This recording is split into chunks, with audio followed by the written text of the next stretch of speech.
You whisper, "Jesus, just say something." Silence.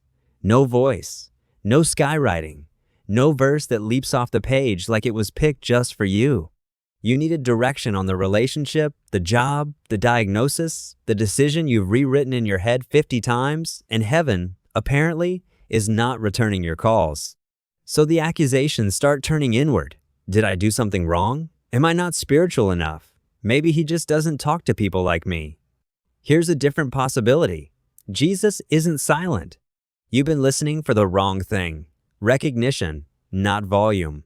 Jesus said it plainly. My sheep listen to my voice. I know them and they follow me. Notice what he didn't say, my sheep hear an audible voice on demand. He said they recognize him.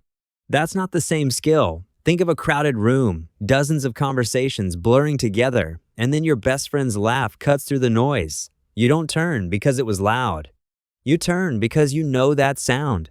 Years of dinners and long drives and late-night calls built a kind of recognition that doesn't require concentration. That's the whole game.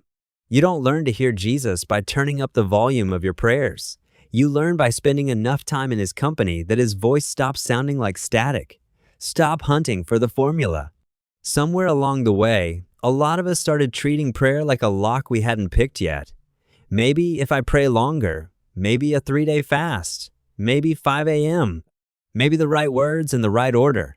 But Jesus is not a vending machine, insert enough faith.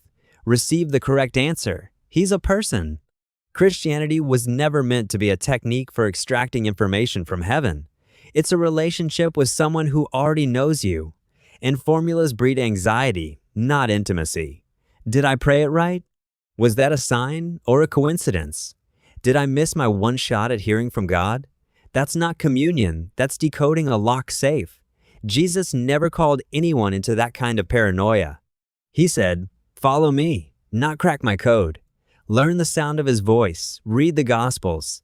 You cannot recognize a voice you've never actually heard. That's not a metaphor about vibes, it's literal advice. Read Matthew, Mark, Luke, and John. Not to finish a chapter and check a box to watch him. Watch how he talks to the arrogant. Watch how he treats the people everyone else wrote off. Watch what makes him furious and what makes him weep. Watch how he handles money, fear, temptation, forgiveness. You're not memorizing facts. You're building a reference point. The more familiar his character becomes, the faster you'll catch the counterfeit. A thought, a feeling, an impression that simply doesn't sound like him. Conviction versus verse.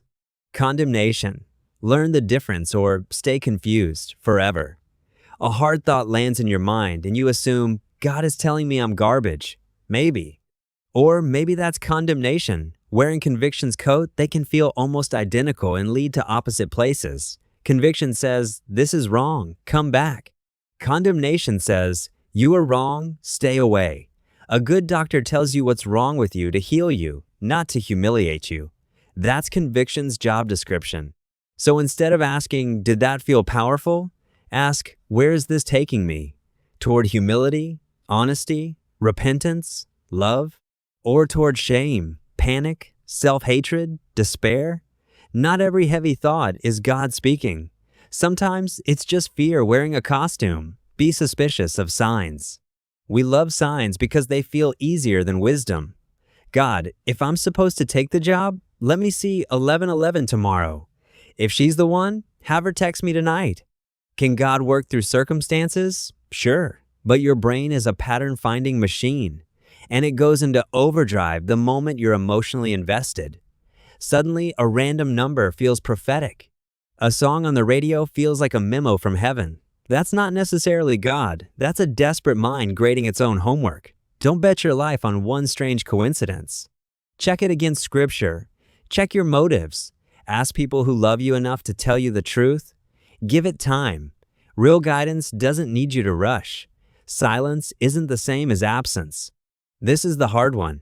You pray, the road stays dark, the healing doesn't come, the fear doesn't lift, and your mind concludes, he's gone. Scripture never grants you permission to reach that conclusion just because you can't see what's happening. Abraham waited. Joseph waited in a pit, then in a prison. David waited, hunted, hiding in caves, anointed but not yet crowned. Waiting wasn't a malfunction in their story. It was the story. A seed underground looks like nothing is happening. No stem, no color, no motion. But something is happening, you just can't see it from up here. A quiet season can feel empty without actually being empty. So if it's quiet right now, don't assume you've been forgotten. Keep showing up. Keep doing the next right thing. Faith is often just continuing to walk W.